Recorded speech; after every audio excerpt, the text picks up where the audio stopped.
आप सबको मेरा सादर प्रणाम।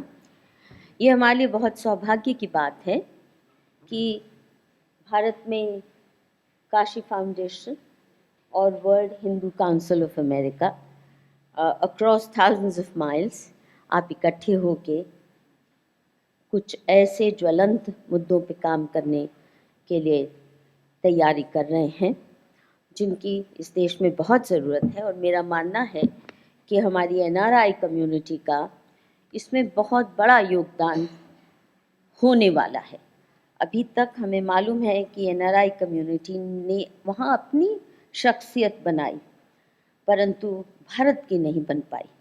भारत की केवल इतनी कि बड़े मेहनती होते हैं, हिंदुस्तानी और जो भी प्रोफेशन में बड़ी सिंसियरली करते हैं वगैरह वगैरह, वो सब अच्छी बातें हुई, परंतु साथ में आप स्वयं मानते हैं कि किस तरह वहाँ की यूनिवर्सिटीज़ जो आपके बच्चों को पढ़ाती हैं, वहाँ पे जहाँ आपके बच्चे एक्सेल कर रहे हैं, टॉप कर रहे हैं, वहाँ सीईओ बन रहे हैं टॉप कंपनीज़ के हर सेक्टर में, साइंस में, टेक्नोलॉजी में वगैरह वगैरह, और फिर भी आपके हमारे एनआरआई भाई बहनों के बच्चों के प्रति या उनको जो शिक्षा दी जा रही है उन यूनिवर्सिटीज़ में, ये मास प्रोडक्शन ऑफ हिंदू बैशर्स, ये तो मैंने स्वयं देखा है। क्योंकि मैं मिरांडा हाउस से निकली, फिर जेएनयू में पढ़ी, तो मेरे बैच के अधिकतर या तो लोग आईएएस आईएफएस में जाना चाहते थे या विदेश। केवल मैं as among the few who knew कि मुझे बाहर उनके गोरों के नीचे जाके नहीं पढ़ना, उनसे कुछ नहीं सीखने को मुझे, और जो सीखना यहीं इस देश की मिट्टी से, इस देश के लोगों से मुझे मिलेगा। खैर, परंतु मैंने देखा अच्छे भले थे, ऐसा नहीं कि सारे पैदाइशी हिंदू बैशर्स थे, परंतु वहाँ जाके वो 2 स्विग लिए कोक के या पेप्सी के, एक्सेंट बदला और फिर उसके बाद जो उनको घुट्टी पिलाई गई, इतने सेल्फ हेटिंग बन जाते हैं हमारे ही परिवारों के बच्चे। तो अब वहाँ देखते हुए भी देखिए, यहाँ तो एक बात है कि आपको जानते नहीं, ऐसा नहीं है। You are among the most successful community in the world, anywhere. You also, Hindus are also among the most peaceful community in the world. जहाँ भी गए कहीं भी दंगा नहीं, कहीं भी अभद्रता नहीं, we are not known for that. And yet अगर हमारे खिलाफ इतनी मास प्रोडक्शन हो रही है, हमारे ही घर के बच्चों को जहर पिलाई जा रही है, तो आप सोच सकते हैं। आपने एक मायने में हिंदू मीसिया, हिंदू द्वेष, ये शब्द बहुत अच्छे हैं, पर मुझे लगता है समस्या इससे ज़्यादा है। और समस्या द्वेष की इतनी नहीं है, हिंदू तिरस्कार, घृणा, प्योर एंड सिंपल घृणा। और घृणा क्यों है? घृणा नॉर्मली जो सामान्य लोग होते हैं, कम से कम हम हिंदू संस्कार वाले, हम घृणा करते हैं पाप से, हम घृणा करते हैं किसी के अन्याय से, हम घृणा करते हैं जो लोग किसी को तकलीफ देते हैं, बुरे कामों से घृणा करना हमें सिखाया जाता है। परंतु हम ये ना भूलें कि एब्राहमिक्स, चाहे वो हार्वर्ड में पढ़ जाए और या वो किसी मदरसा छाप शिक्षा के ग्रहण किए हों, एब्राहमिक्स केवल और केवल एक भाषा समझते हैं, वो है पावर की। क्योंकि इन्होंने 2 ही काम किए हैं, लूट, प्लंडर, और जहाँ भी इनके पाँव पड़े वहाँ जाके इन्होंने डेसिमेट किए लोकल कल्चर्स, इनसे बहुत सुपीरियर कल्चर्स। इस बर्बरता से एब्राहमिक्स दोनों, they are 2 sides of the same coin actually. एक ज़्यादा सोफिस्टिकेटेड है, अंग्रेज़ी में करते हैं वो आपसे नफ़रत, और दूसरे अपनी अलग भाषाओं में, मिडल ईस्टर्न भाषाओं में या उर्दू में। तो अंग्रेज़ी में तो माँ बहन की गालियाँ भी लोगों को अच्छी लगती हैं, तो इसलिए अक्सर हम झेल जाते हैं ज़्यादा। उधर दूसरी तरफ से ज़्यादा ही भद्दी लगती है माँ बहन की गालियाँ, तो इसलिए हम ज़्यादा उनसे चिंतित होते हैं, पर मुझे लगता है कि हमें ये नहीं अभी तक अगर हम पहचाने कि वो हमसे घृणा करते हैं, तिरस्कार करते हैं, because it's a fact, those you exploit most you hate most. Please note these words. Those you exploit most, you hate most. और ये सिर्फ एब्राहमिक्स के बारे में नहीं, अगर कोई घर में पत्नी भी है ना, जूते खाती है, मार खाती है, फिर भी सेवा करती रहती है, फिर भी अपने तिरस्कार के खिलाफ खड़ी नहीं होती, तो उसके पति को कभी उस पर कंपैशन नहीं आता, अरे भैया मैंने इतनी ज्यादती कर दी. ज़्यादा नफरत होती है और घृणा का स्केल बढ़ता जाता है, हिंसा का स्केल बढ़ता जाता है. और हिंदू समाज अपने को घृणा और तिरस्कार का इसलिए पात्र बनाए हैं क्योंकि हम ये बात समझते ही नहीं कि उनको पावर की लैंग्वेज समझ आती है, दो झापड़ मारो उनको समझ आती है, प्यार, मोहब्बत, मानव धर्म वगैरह वगैरह. और हम इतने मंत्र मुग्ध हैं उन फॉर्मूला से जिन फॉर्मूलाज की एब्राहमिक वर्ल्ड में कोई जगह ही नहीं है. मसलन सर्वधर्म संभव, कितना महान मंत्र लगता है ना, है, पर ये धर्म की बात कही है. हम अगर रिलीजन्स के साथ क्रिश्चियनिटी और इस्लाम पे सर्वधर्म एक समान, वो धर्म है ही नहीं, और फिर भी हम कहते रहते हैं धर्म सारे ठीक होते हैं, सब होते हैं. ये सिर्फ उनके अनुयायी हैं कि कभी कभी गड़बड़ कर देते हैं. नो, दे आर नॉट धर्म. ये फॉर्मूला उस युग का था जहाँ विश्व में धर्म चलता था और हमारी संस्कृति धर्म आधारित है, उनकी नहीं है. वो विधर्मी ही नहीं, बहुत कुछ और भी हैं. दूसरा, बहुत अच्छी बात लगती है वसुधैव कुटुंबकम. The whole world is a family. I mean, it's a very noble ideal, no doubt, and at some point in history, I'm sure it had meaning. But no, today it has no meaning. वो हमें अपना समझना तो दूर, हम वाजिबे कत्ल हैं. We deserve to be decimated. हम सर तन से जुदा के, चाहे क्रिश्चियनिटी के लिए चाहे इस्लाम के लिए, जहाँ भी गए, जिस मुल्क में, जिस समाज में जिसने स्वीकार नहीं क्रिश्चियनिटी की या इस्लाम नहीं किया, उसका डेसिमेशन हुआ, फिजिकल एनाहिलेशन हुआ. और हम फिर भी अगर कहें वसुधैव कुटुंबकम, नो थैंक यू. उसके बाद आ गया जी डीएनए एक ही है. नो थैंक यू, नहीं है, हो ही नहीं सकता. और डीएनए पे करके देख लीजिए स्टडीज कि एब्राहमिक कोई इस्लाम से कन्वर्ट हो जाता है तो क्या उसका डीएनए वही रहता है? नहीं रहता है. Because your संस्कार्स, your mind and the thoughts in it, they actually start shaping your brain wiring. और हम छोड़ते नहीं हैं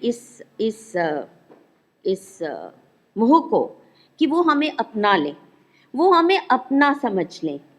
हम उन्हें समझते हैं, हिंदू मुस्लिम भाई भाई, अरे वो कत्ल कर रहे हैं, हमारे घरों की बेटियां उठा रहे हैं और हम भाई भाई बना रहे. उनके मुंह से नहीं निकलते ये अल्लाह ईश्वर तेरो नाम, उनके मुंह से कोई निकलवा के दिखा दे, नहीं निकलता, और फिर भी हम थोपे जा रहे हैं. तो हम घृणा के पात्र होंगे कि नहीं? आप मुझे बताइए. इतनी ढिठाई, वो जूते मार रहे हैं, वो थूक रहे हैं हमारे मुंह पे, लूट रहे हैं, हमारे घरों की इज्जत लूट रहे हैं, और हम कह रहे हैं नहीं नहीं अल्लाह ईश्वर तेरो नाम, हम सब भाई भाई हैं. The point that I am trying to make is, इतनी ढिठाई भी अच्छी नहीं होती. अच्छे आदर्शों को, अच्छा अपने घर में सगे भाई से तो आधे एकड़ जमीन के लिए कत्ल हो जाएगा हिंदू परिवार में, परंतु उनके साथ भाईचारा निभाना है और भले ही हम चारा बनते रहें. मैं अब आप सबसे पूछती हूँ, आप में से पहलू खान और अखलाक का नाम पहचानते हैं कितने लोग? अखलाक सुना? हाँ, कुछ लोगों ने. पहलू खान कुछ को तो मालूम है. अच्छा, सांजी राम एक भी नहीं. और यही फर्क है. पहलू खान और अखलाक, दे आर ग्लोबल आइकॉन्स कि हिंदू फासिस्ट है, हिंदू कितना मुसलमानों के प्रति घृणा करता है, कितना उनको डेसिमेट करता है, क्योंकि वो बीफ पर लेकर, गौ हत्या पर लेकर इन दोनों पे कुछ थोड़ी बहुत झड़प हुई थी और एक आध का कत्ल भी हो गया। वो 1000 साल तक पहलू खान को और अखलाक को नहीं भूलने देंगे हमें।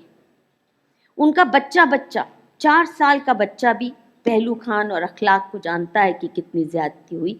उनका 4 साल का बच्चा भी बाबरी ध्वंस हुआ उसको जानता है और उसका बदला लेना है। वो अभी से तैयारी में बैठे हैं कि आपको लगता है कि राम मंदिर हम चलने देंगे। उनके 6-6 साल के बच्चों के मुंह से मैंने सुना है कि आप बना लीजिए, इसका भी वो हश्र करेंगे जो किसी ज़माने में बाबर ने किया था और फिर औरंगज़ेब ने किया था वगैरह वगैरह। The point that I am trying to make is, वो भूलते नहीं। और हिंदू एमनीसिया, मैंने सांजी राम का इसलिए नाम बताया क्योंकि कथुआ रेप और मर्डर की कहानी तो सुनी होगी आप में से कुछ लोगों ने, अवश्य सुनी होगी। क्या नाम था उस लड़की का, ये भी पता होगा ना? सुना? जी हाँ, देखा, तुरंत आ गया। अब ये जो कथुआ की लड़की, अभी मैंने हाल ही में गरुड़ प्रकाशन ने, और केवल गरुड़ ही ऐसी किताब छाप सकता था, मेरी किताब का नाम है the girl from Kathua. The reason I am talking about this is, ये केवल अभी हाल ही की 5 साल पुरानी बात है। 2018 में ये लड़की, उसका नाम लूंगी तो मुझे तो बंद कर देंगे, हालांकि बारखा दत्त, निधि राजदान, शेखर गुप्ता ने उसका नाम ग्लोबली फेमस किया, उसकी फोटो ग्लोबली फेमस की। कानून कहता है आप नहीं बता सकते रेप विक्टिम का नाम या पता, पर उन्होंने किया, मैं नहीं बता रही हूँ। खैर, कथुआ की जो लड़की है, इसका कत्ल होता है और कहा जाता है कि 8 हिंदुओं ने उसको हिंदू मंदिर में ले जाके उसके साथ बलात्कार किया। 6 दिन तक, 7 दिन तक उसको रखा उस मंदिर में और फिर उसका कत्ल कर दिया। क्यों? क्योंकि ये मुसलमानों को वहाँ से भगाना चाहते थे, मुसलमानों से देश। ग्लोबली सबसे बड़ा अगर कोई रेप केस हुआ है ग्लोबली फेमस, तो ये केस रहा। Sanji Ram was held as the prime accused with 7 others. Totally innocent Hindus. वो अभी भी सांजी राम जेल में है और ये उसको कोशिश कर रहे हैं, उसको लाइफ इम्प्रिजनमेंट हुई है पर डेथ पेनल्टी मिले और सरकार भी उनके साथ हो गई। अब सवाल ये है, हम सांजी राम को नहीं याद रखेंगे, किसी को याद नहीं है। अगर मैं किसी से पूछती हूँ यूनिवर्सिटीज़ में, मीडिया में भी, सांजी राम किसी को याद नहीं। वो लड़की का नाम याद है, उसके साथ अन्याय हुआ। और मैं डंके की चोट पे कहती हूँ, मेरी किताब 640 पन्ने की किताब है।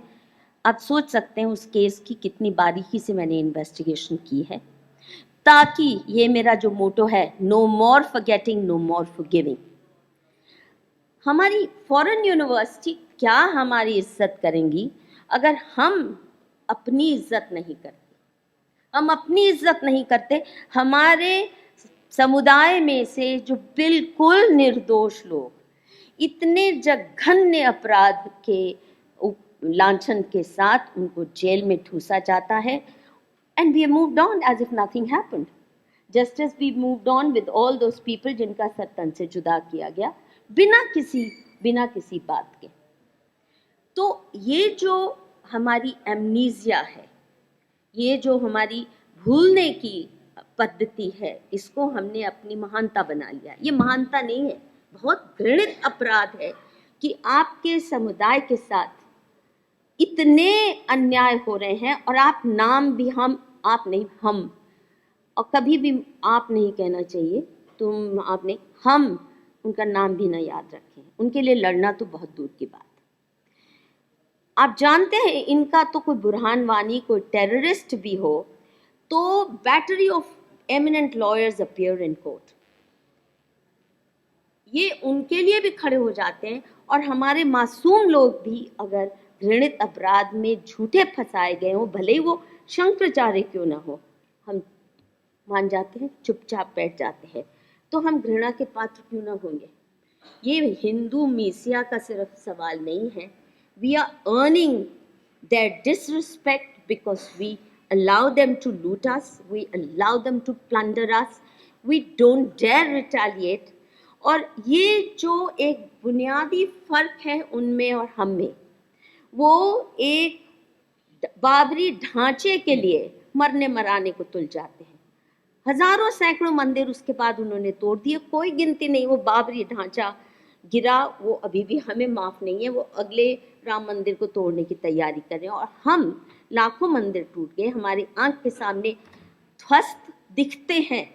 आप हिंदुस्तान, मुझे भारत में टूरिज्म या भ्रमण करना इसलिए अखरता है कि कहीं भी हम जाएं, हमारे जितने भी सेक्रेड स्पॉट्स हैं, कहीं भी आप जाएंगे वहाँ सुंदर पुराना पुरातन मंदिर आप जाएं, मूर्तियाँ कटी हैं, स्त्रियों देवियों के वक्ष कटे हुए हैं, नाक कटा हुआ है, बाजू रोना आता है, खून खौलता है, और हमारा खून ही नहीं खौलता, हम जाके वहाँ पे सेल्फी भी ले लेते हैं।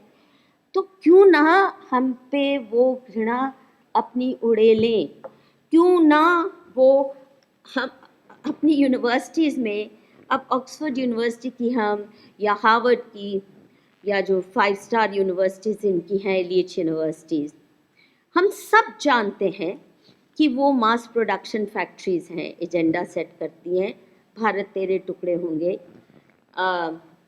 एक तरफ से the point that I'm making is we know they're doing it, but tell me how many of us are willing to say we boycott those universities? Is the government, if I had the power, believe you me, मैं बिल्कुल black list कर देती कि in university से खासकर जो social sciences में पढ़ के आएगा उनको हिंदुस्तान में नौकरी नहीं मिल सकती। आप करके देखिए, आप करके देखिए, कोई स्कॉलरशिप नहीं मिल सकती इन यूनिवर्सिटीज़ में जाने की। उनका कोई विदेशी स्कॉलर इस देश में नहीं घुस सकता यहाँ पे रिसर्च करने, कोई यूनिवर्सिटी के साथ कोलैबोरेशन नहीं कर सकती। कोलैबोरेशन तो छोड़ो, वो लूट के ले जाते हैं हमारे रिसोर्सेज। मुझे याद है जब मैं आर्य समाज में जेएनयू के दिनों में रिसर्च कर रही थी तो मुझे पता चला कि एक प्रोमिनेंट आर्य समाजी फैमिली, उसके पास ये अमेरिकन स्कॉलर है जिसने आर्य समाज पर रिसर्च करके टेढ़ी मेढ़ी बहुत नाम कमाया, उनके पास आया कि I want to set up library of Arya Samaj literature in America. किसी ने नहीं देखा कि वो कैसी लेखन लिख रहा है, इतने खुश हो गए, उसको मुफ्त में सब कुछ सौंप दिया। बढ़िया। अब ये नहीं कि उस व्यक्ति ने जाके बढ़िया सी लाइब्रेरी वहाँ बना के कहा जिसको भी आर्य समाज की रिसर्च करना है देखियो मेरे पास बेस्ट आर्काइव है। नहीं, he is now charging everybody to do research on Arya Samaj and he is become a gatekeeper. तो कौन सा डॉक्यूमेंट वो आपको देगा, कौन सा नहीं देगा, कितने प्राइस पे देगा, ये अब वो गेट कीपर बन गया। तो जब हम ये कर रहे हैं, instead of saying we boycott them, we boycott these universities, इतना पैसा अरबों रुपया जा रहा है हर साल भारत के मध्यम वर्गीय परिवारों का, एलीट परिवारों का यूनिवर्सिटीज़ को फंड करने में। और आप बताइए, आप में से एनआरआई कितने हैं जिन जो कहेंगे हमारे बच्चे यूनिवर्सिटी में नहीं जाएंगे। अभी हाल ही में मैंने एक इंटरव्यू की थी विजय लक्ष्मी, जो स्नेक्स इन द गंगा की को ऑथर है। उन्होंने वहाँ से अपने बच्चे निकाले, यहाँ आए और होम एजुकेशन गुरुकुल स्टाइल दिया उन्होंने। And her children today are capable of the best admission in the best universities in the west. America में वो 5 स्टार जॉब्स अभी कर रहे हैं। सारी होम एजुकेशन उसने अपने बच्चों को दी कि मैं उन यूनिवर्सिटीज़ में नहीं पढ़ाने को तैयार, मेरे बच्चे भी मेरे काम के ही नहीं रहेंगे। पर हम नहीं करने को तैयार। हमारी सरकार, चलिए एडमिशन वाले तो छोड़ो, अपने ब्यूरोक्रेट्स को भेजते हैं वहाँ पे, वो येल डिग्री ले, 1 हफ्ते का कोर्स येल डिग्री बन के लोग आ रहे हैं या 3 महीने का। They ask them to go and learn art of governance from them. वो लोग जिन्होंने सारी दुनिया में तबाही मचाई है वो हमें सिखाएंगे अपने देश को कैसे गवर्न किया जाए। The point that I am trying to make is this, that जब तक हम सर्वधर्म संभाव या वसुधैव कुटुंबकम को इररेलेवेंट आज के युग में, ये धर्म के लोगों के साथ आप वसुधैव कुटुंबकम कर सकते हैं, आप इस्लाम के साथ नहीं अपना उनको बना सकते, बिकॉज उनका खुला एजेंडा है दरअल इस्लाम। या तो तैयार हो जाइए तो फिर आप उनके कुटुंब का हिस्सा ऑटोमेटिकली बन जाएंगे, और नहीं तो कृपया इसको छोड़ दीजिए। और मुझे याद आता है मेरे अमेरिकन मित्र बहुत दुनिया में ट्रैवल करते थे, बोले हिंदुस्तान ही एक ऐसा देश है, बहुत प्यार भी करते थे भारत से, यही एक ऐसा देश है जहाँ के लोग हमेशा जब भी मिलो किसी से भी बोले डू यू लाइक इंडिया। कहते मुझे कोई थाईलैंड में ये नहीं पूछेगा, कोई मलेशिया में नहीं पूछेगा, कोई जर्मनी में मुझसे नहीं डू यू लाइक जर्मनी, नहीं, they don't care, you like it, you don't, your problem, if you love it very good, we deserve love, if you don't, your problem, they don't even bother. We are so desperate to be liked and we will grovel over it. और मुझे आपने अभी as a feminist introduce किया था, मेरा सबसे celebrated और सबसे नोटोरियस आर्टिकल है Why I do not call myself a feminist। और वो इसीलिए मुझे लिखना पड़ा। I was called the mother of Indian feminism। और ये जो फेमिनिस्ट तथाकथित हमारी बेटियां हिंदुस्तान की, I was so shocked, academia में रहते हुए भी विदेशी यूनिवर्सिटी की एक कॉन्फ्रेंस के लिए अपना धर्म ईमान सब कुछ बेच के कुछ भी एजेंडा उनसे करवा लो। और मैं तो यहाँ तक उनका मखौल उड़ाती थी कि तुम्हें अगर कोई ये कह दे कि हम रोज का अपनी माँ के मुंह पे जाके थूकने का $500 देंगे तो वो जरूर करेंगे, और उस पर बढ़िया सा पेपर भी लिख देंगी कि Y spitting on your mother's face is the most radical and the most progressive of activities। ये इस किस्म के लोग प्रोड्यूस कर रहे हैं। And when I say spitting on your mother's face, please don't think I am overstating the case। आप अगर भारत माँ और इस भूमि के इतने कृतघ्न हैं कि इस तरह से हमें land of atrocities, India's rape capital of the world, and the figures से द कॉन्ट्ररी, और poverty pedalling, misery pedalling, real and imaginary. मैं तो मानती हूँ हमारे जो एकेडमिक्स हैं जो वहाँ से ट्रेंड और फिर यहाँ पे आके JNU, अशोका यूनिवर्सिटी वगैरह, जो हम बहुत घृणा से देखते हैं उन लोगों को जो गरीब परिवारों के बच्चों को अबडक्ट करके उनके हाथ पांव तोड़ के डिफॉर्म करके उनसे भूरी भीख मंगवाते हैं और शाम को पैसा इकट्ठा कर लेते हैं।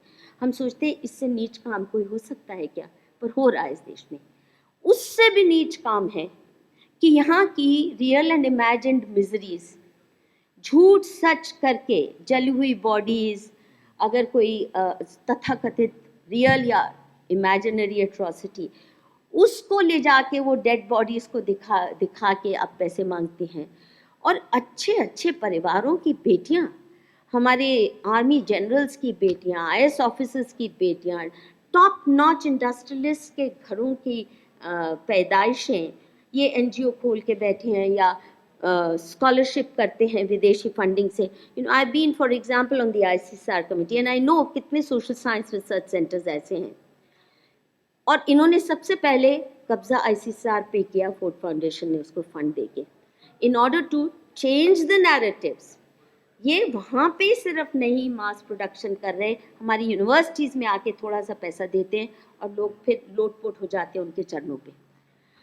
दलित स्टडीज़, क्या बोलते हैं, एक्सक्लूजन स्टडीज़, एट्रोसिटी स्टडीज़, यानी केवल और केवल अभी मेरे को किसी ICSR फंडेड सेंटर के उसमें भेजा गया एज एन एक्सपर्ट उनकी स्टडीज़ का रिव्यू करने। उसमें केवल और केवल 40 साल से violence, domestic violence, rape violence, मैंने कहा तुम्हें और कुछ दिखता है हिंदुस्तान की महिलाओं की ज़िंदगी में? कुछ और नहीं। And this is the premier most educational research institution in India for women study. कोई और दिखता है? कुछ और दिखता है? इससे बड़ा पाप क्या हो सकता है कि वहाँ से आप फंड और ग्रांट लेके आए, वहाँ यूनिवर्सिटीज़ की या यहाँ आके कोलैबोरेशन करके, और यहाँ ढूंढें विक्टिम्स, उनके ज़ख्म, और उस ज़ख्म पे बैठना है उस मक्खी की तरह और फिर जाके रिपोर्ट्स देनी। ये पैसा कमाने का तरीका हमारे इलीट वर्ग में इतना सुशोभित हो चुका है, and they become the gatekeepers of academia in India today। तो ये तो हमारी सरकार उसमें पूरी तरह सहयोग दे रही है इसको। सरकार भी पैसे दे रही है, और जब आपका इलीट वर्ग इतना बिकाऊ हो जाए, इनको कोई पैसे की कमी नहीं, इनके ऊपर ये किसी ने नहीं कि बंदूक लगा के कहा है कि अगर तुम ये गंदी गंदी बातें नहीं लिखोगे, झूठ नहीं लिखोगे दंगों के बारे में, आज भी वो लगे हुए हैं मोदी के ऊपर आरोप लगाने दंगों का, जबकि सच ये है कि अगर किसी चीफ मिनिस्टर में ने सही में दंगे बुझाने की कोशिश की, वो मोदी जी थे, और अभी तक वो खामियाजा भुगत रहे हैं उसका। खैर, और उनके ऊपर वो किताब लिख के मोदी मुस्लिम्स एंड मीडिया, मैं भी खामियाजा भुगत रही हूँ। इतनी सज़ा मैंने ज़िंदगी में कभी नहीं मुझे मिली, और केवल लेफ्टिस्ट की तरफ से नहीं। खैर वो कहानी फिर वो किस्सा फिर कभी। The final thing that I would like two point out you is this, that बुनियादी मुद्दा है, अगर इसको सुलझाना है, ये जो घृणा के हम पात्र बने हैं, वो है हमारी एजुकेशन सिस्टम में बदलाव लाने की तो बात बहुत की जाती है। मीडियम ऑफ इंस्ट्रक्शन, जब तक अंग्रेजी के हम गुलाम हैं, आप मानिए हम सेल्फ हेटिंग हिंदूज ही मास प्रोड्यूस करते रहेंगे। अगर हमारी शिक्षा एंड करियर ऑप्शंस जो भी हैं, job opportunities, elite jobs, the best jobs can not be had. आज हिंदुस्तान में आप संस्कृत के या मराठी के या गुजराती के कितने भी बड़े विद्वान हो जाएं, अच्छी भली आपके पास एमए है, आपको क्या एक छोटी सी क्लार्क की नौकरी भी बड़ी मुश्किल से मिलेगी। और आप, जैसा मैंने कहा, अच्छी ऑक्सोनियन इंग्लिश में झूठ बोले, फरेब करे रोमिला थापर की तरह, इतना बकवास उसने लिखा है, पर क्योंकि अच्छी अंग्रेजी बोलती है, देखिए आज तक भी उसका डंका बज रहा है। और जैसा मैंने कहा, माँ बहन की गालियाँ भी अच्छी अंग्रेजी में दे दो तो आपको बहुत लोग ज्ञानी ही मानते हैं। जब तक ये रहेगा तब तक ये इक्वेशन बदलने वाली नहीं है। जिस दिन हमने ये इक्वेशन बदल दी, तो विदेशी यूनिवर्सिटीज़ की जो हमारे ऊपर जकड़न है, वो जो मास प्रोडक्शन कर रहे हैं, एक तो वो कम होती है, पर वो बहुत काम जल्दी से करना होगा। और ये केवल सेल्फ हेटिंग हिंदूज ही नहीं, ये बच्चे हमारे परिवारों के संस्कार विहीन होके हमारे लायक भी नहीं रहते, माँ बाप के लायक भी नहीं रहते, जिनको हम अंग्रेज़ी शिक्षा दे के विदेशी यूनिवर्सिटीज़ में या इलीट यूनिवर्सिटीज़ में भेजना चाहते हैं। और आखिरी में ये जो मैंने कहा ना, हम घृणा के पात्र क्यों हैं, मैंने कई ऐसे लेक्चर्स दिए हैं यूनिवर्सिटीज़ में इवैल्यूएशन के लिए, जहाँ मान लीजिए 60 स्टूडेंट्स बैठे हैं, उनमें केवल 2 मुस्लिम हैं, और वो अपने अपने रिसर्च के बारे में बात कर रहे हैं। और मुस्लिम स्टूडेंट्स अगर ऐसी बात करते हैं, मान लो कश्मीर के बारे में, कि वो रिसर्च इस पे कर रहे हैं और वो उल जलूल बोल रहे हैं, और मैं उनको टोकी दूँ कि आपको असलियत नहीं दिखती, थोड़ा कम से कम आईना भी कभी देख लीजिए करिए, तो ये जो 58 हिंदू स्टूडेंट्स हैं ना, no ma'am you shouldn't say that, it will hurt them ma'am, please don't be so rough on them ma'am, है में आने लगते हैं उनके बिहाफ पे, अपने बिहाफ पे नहीं। वो जो 2 मुस्लिम स्टूडेंट्स हैं, धड़ल्ले से भारत सरकार को गाली देंगे, हिंदू समाज के बारे में अपशब्द बोलेंगे, कुछ भी कर देंगे, उस वक्त जबान नहीं, एक बार नहीं, ये दर्जनों बार मैं देख चुकी हूँ। So the point that I am trying to make is this, the problem has gone far beyond मीसिया एंड दूसरा क्या शब्द है, द्वेष। द्वेष हम जैसा कौन बनना चाहेगा, द्वेष तो होता है एनवी, हम जैसा कौन बनना चाहेगा, इतने लताड़े जा रहे हैं। इट इज़ तिरस्कार एंड घृणा, और घृणा से उभरने का एक ही तरीका है पौरुष, and the ability to exercise power, to know how to use power, and to punch where punch is needed, and to kick when the kick is needed, and to embrace when the person actually deserves an embrace. Thank you.